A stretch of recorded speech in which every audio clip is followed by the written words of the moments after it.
how to link UnionPay to PayPal. In this tutorial, I'll show you the simple steps to connect your card for seamless transactions. Let's get started. The first step is log into PayPal. Open the PayPal app or website and sign in to your account. The second thing to do is go to Wallet section.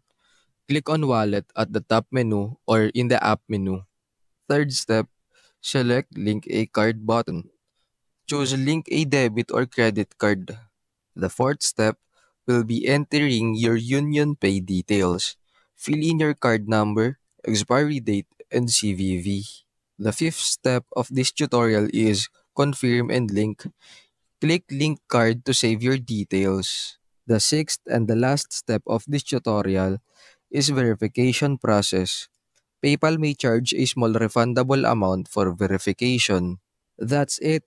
Your UnionPay card is now successfully linked to PayPal for payments and transactions.